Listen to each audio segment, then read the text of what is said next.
Hello बच्चों, चलिए प्रश्न को पढ़ते हैं और समझते हैं। मोहन एक वस्तु को 56 रुपए में बेचता है जिसे उसने X रुपए में खरीदा था। यदि उसे X% लाभ होता है तो X का मान ज्ञात कीजिए। तो यहाँ पर हमें X का मान ज्ञात करना है। प्रश्न को हल करने से पहले हम प्रश्न के लिए मुख्य अवधारणा लिखेंगे जिसकी सहायता से इस प्रश्न को हल किया जाएगा।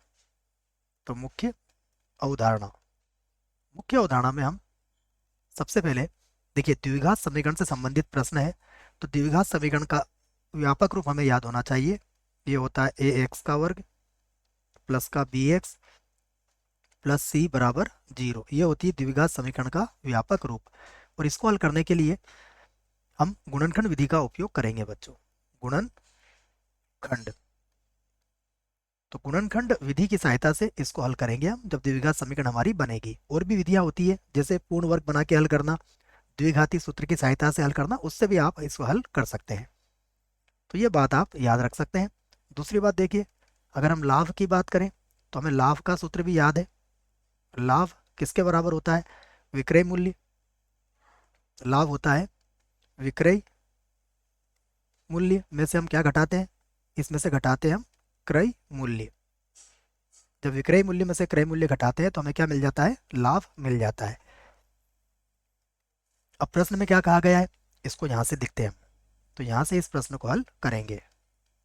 सबसे पहले कहा गया है कि मोहन एक वस्तु को 56 रुपए में बेचता है, अर्थात वस्तु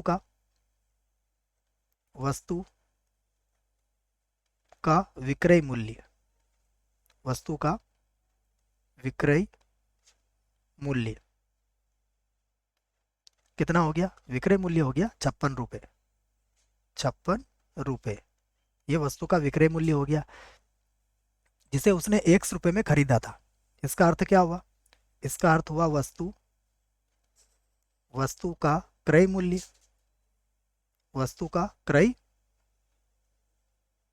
मूल्य। देखिए, वस्तु का क्रय मूल्य क्या हो जाएगा? हमें X रुपए दे रखा है तो X रुपए। तो लाभ क्या होगा? अगर आप लाभ निकालेंगे तो लाभ कितना हो जाएगा? विक्रय मूल्य कितना है? विक्रय मूल्य है 56 रुपए और इसमें से आप X रुपए घटा देंगे तो ये आ जाएगा आपके पास लाभ। अब यहां पर आप लिख सकते हैं प्रश्नानुसार। प्रश्नानुसार देखिए, प्रश्न ने जो बात कही है उसको अब हम यहाँ पर व्यक्त करेंगे। प्रश्न ने कहा है कि X% लाभ होता है उसे। तो लाभ किस पर दिया जाता है बच्चों? क्रय मूल्य पर होता है लाभ। तो अब हम लिखेंगे इसको कि X% लाभ है। इसका अर्थ यह हुआ कि X का X%, क्योंकि क्रय मूल्य पर ही लाभ दिया जाता है, ठीक है ना, या फिर लिया जाता है, यूँ बोल सकते हैं आप। तो बराबर कितना हो जाएगा? अगर X का X% निकालेंगे तो लाभ कितना आया हमारे पास? लाभ आया है 56 माइनस X के बराबर। अब इसे हल कर लीजिए आप। तो X गुणा X बटा 100 हो जाएगा। जब प्रतिशत हटता है तो बटे में 100 लगता है, ये बात भी हमें याद है। तो ये हो जाएगा 56 माइनस X। आप 100 का गुणा इधर कर सकते हैं तो ये हो जाएगा x का वर्ग बराबर ये हो जाएगा 5600 और यहाँ गुणा करेंगे तो माइनस का 100 x बराबर किधर ले आते हैं तो ये होगा x का वर्ग माइनस का प्लस हो गया है तो प्लस का 100 x और माइनस का हो जाएगा 5600 बराबर 0। जैसा हमने कहा था गुणनखंड विधि का प्रयोग करेंगे। तो देखिए, 5600 की बात करें तो 14 चौक 56 होता है। 14 गुणा 4 कितना होता है? हमें पता है 56 होता है। अगर इसको हमें 5600 लाना है तो मैं क्या करता हूँ, 2 जीरो बढ़ा देता हूँ। तो देखिए, 140 का 40 से गुणा करेंगे तो कितना आ जाएगा हमारे पास? 5600 आ जाएगा।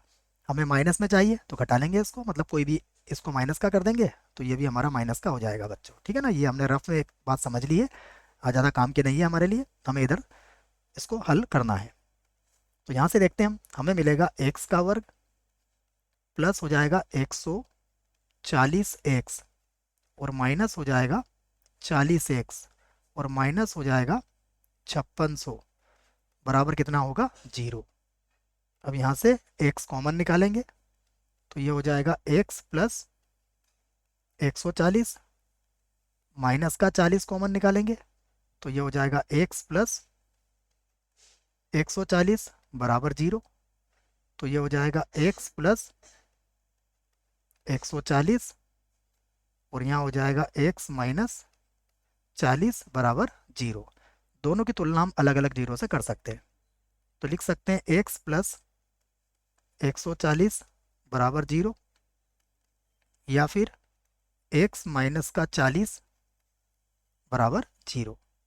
तो x बराबर यहाँ से कितना आ जाएगा, माइनस का 140 या फिर x बराबर आ जाएगा 40। ये बात स्पष्ट रूप से कह सकते हैं हम कि माइनस में तो हमारी वस्तु नहीं खरीदी जा सकती, अर्थात ये तो क्या हो जाएगा, ये तो अमान्य हो जाएगा। तो ये इसको तो हमने क्या कर दिया, अमान्य कर दिया और x का मान आ गया हमारे पास। तो अब हमारा उत्तर दे सकते हैं हम कि अतः x बराबर कितना हुआ, 40 रुपये। और ये हमारे प्रश्न का क्या होगा, ये हमारे प्रश्न का उत्तर है। आशा करता हूँ बच्चों प्रश्न का उत्तर समझ में आया होगा। धन्यवाद।